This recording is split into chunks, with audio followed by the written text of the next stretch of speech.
Muitas vezes nós matamos a nossa vida, ou matamos a oportunidade de viver bem, porque nós não somos capazes de fazer a leitura correta. O que o tempo está nos pedindo? Cada dia o tempo vai nos pedir alguma coisa. E é esse olhar atento que vai dando a gente essa condição, essa clareza de perceber o que de fato hoje grita pelo meu nome. Qual é a realidade hoje que é inadiável? Às vezes nós somos tão negligentes na percepção disso, que às vezes nós desperdiçamos um mês, um ano, 10, 20, colocando o nosso empenho numa realidade que nem era para aquele momento. E é por isso que é tão interessante a gente desenvolver a habilidade de dizer não e de dizer sim. Que essa é uma habilidade que só a maturidade nos traz. Que às vezes, porque somos imaturos, nós não sabemos nem dizer não.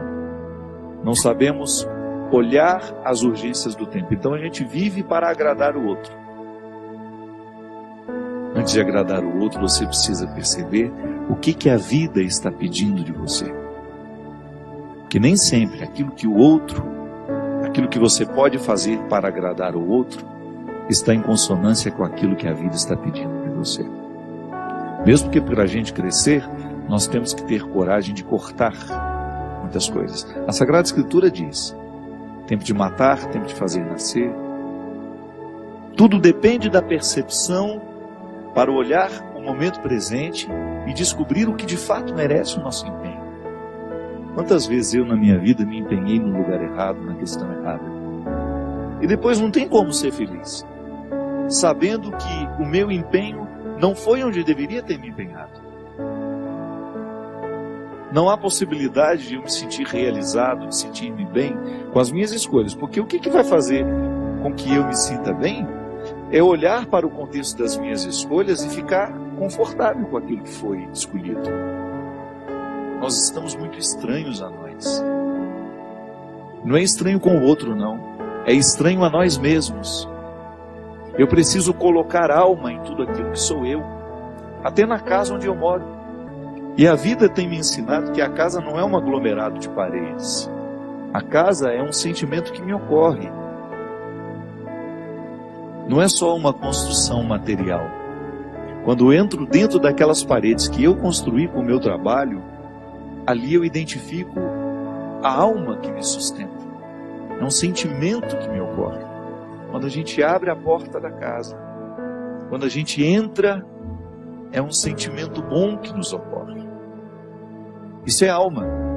É quando a matéria está plena de significados. É quando a gente começa a atribuir um significado que ultrapassa as paredes, os móveis, o jardim, o portão de entrada.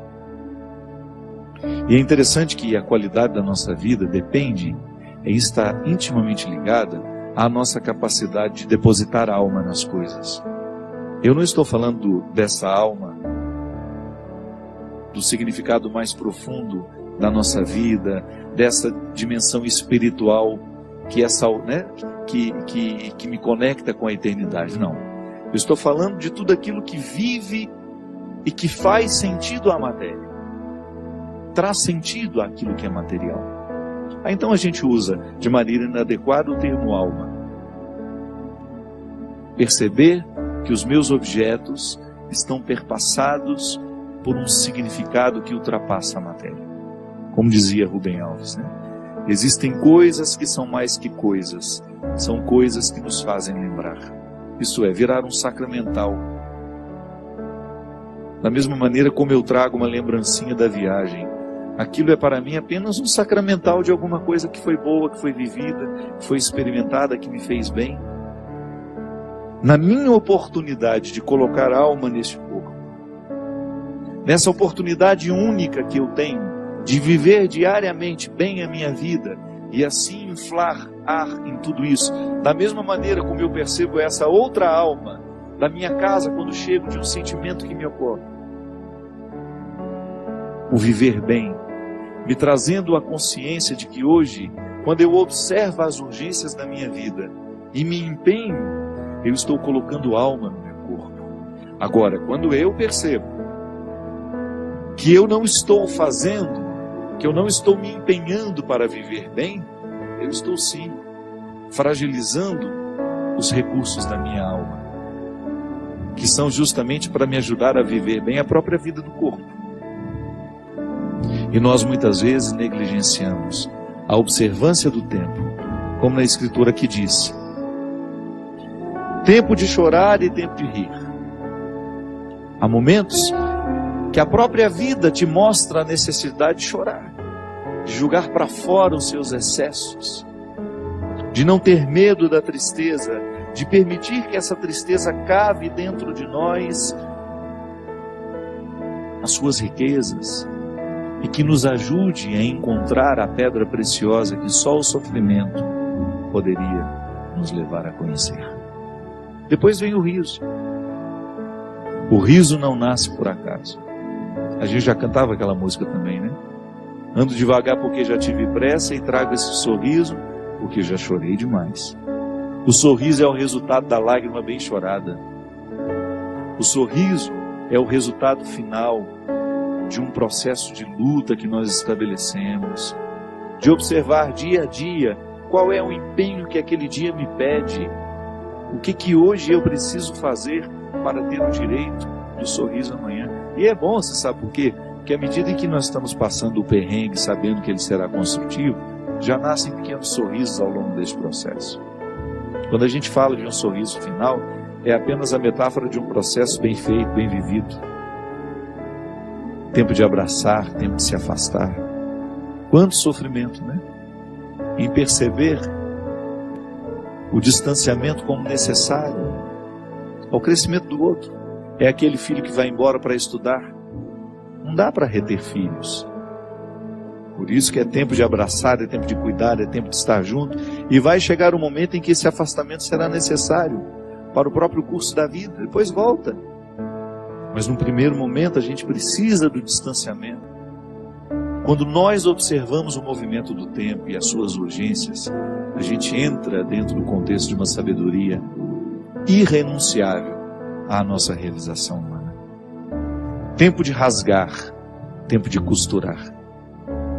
Se a gente não tem coragem muitas vezes de rasgar algumas realidades, depois jamais conseguiremos viver a libertação dela. Muitas vezes nós lamentamos perder, e quando na verdade a gente vai observar aquilo que a gente perdeu, não foi perda, foi libertação. Quantos relacionamentos precisam ser rasgados para que depois eles sejam costurados do jeito certo? Fazer cair por terra todas as ilusões que nós temos do outro, ou todas as pretensões que nós julgamos em cima do outro. Não, o outro não tem que corresponder às minhas expectativas. O outro tem que ser ele.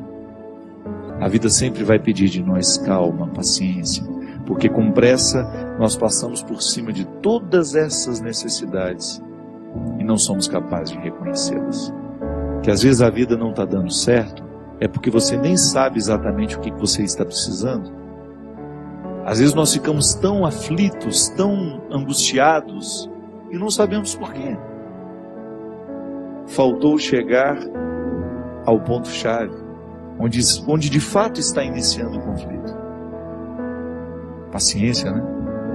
A gente não tem paciência nem para descobrir o que está nos angustiando. É a nossa pressa, é a vida estranha que nós vamos viver.